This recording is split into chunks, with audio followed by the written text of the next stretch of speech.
Big TV భక్తి సమాచారం WhatsApp ఛానల్లో జాయిన్ అవ్వండి. అన్ని విశేషాలు ఎప్పటికప్పుడు తెలుసుకోండి.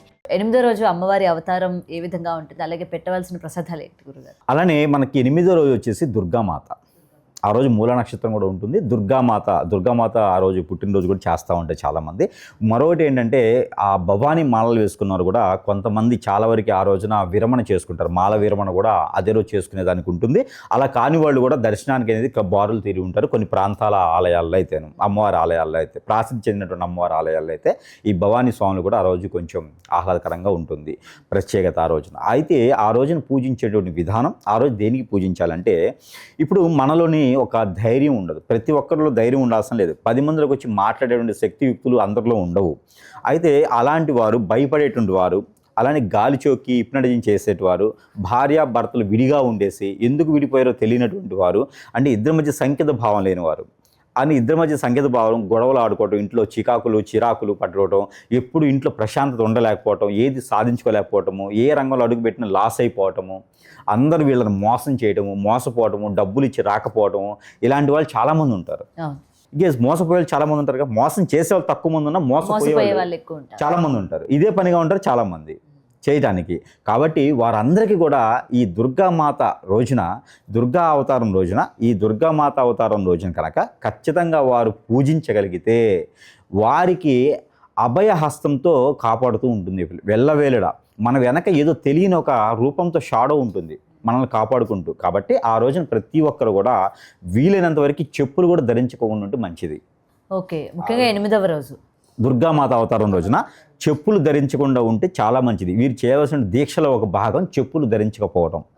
చెప్పులు కూడా ధరించకుండా నియమనిష్టగా ఇంకా మౌనవ్రతం కూడా పాటిస్తే చాలా మంచిది. ఉండగలిగితే ఆ రోజు పాజిటింగ్ ఉండాలి. ఒక్క పొద్దుగా ఉంటే చాలా మంచిని అడుగుతుంది.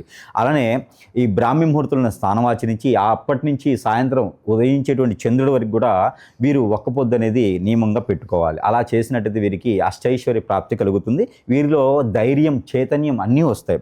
అలానే గ్రహాల దోషాలు ఉంటాయి అందరిలో. శని దోషం, కాలసర్ప దోషం, నాగదోషం, కుజు దోషం, పితృదోషాలు ఇంకేమైనా బ్యాలెన్స్ ఉంటే కూడా అవన్నీ కూడా పటాపంచలేకపోతే ఆ రోజున అలాంటి కొంచెం చెప్పులు అనేది వేసుకోకూడదు. ఆ రోజున ముఖ్యంగా చేయవలసిన దానం ఉంటుంది.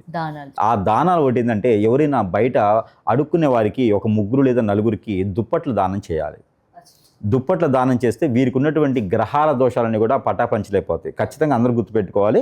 దుర్గామాత అవతారం రోజున ఎవరైనా సరే వారికి బాధలు ఉన్నాయి, ఇబ్బందులు ఉన్నాయి, ఫైనాన్స్ సమస్యలు ఉన్నవారు దుప్పట్ల దానం ఇవ్వడం ద్వారా పేదవారికి మంచి జరుగుతుంది. దాంతోపాటు అమ్మవారికి పెట్టవలసినటువంటి శారీ రెడ్ పెట్టొచ్చు, గ్రీన్ పెట్టొచ్చు, ఎల్లో పెట్టొచ్చు.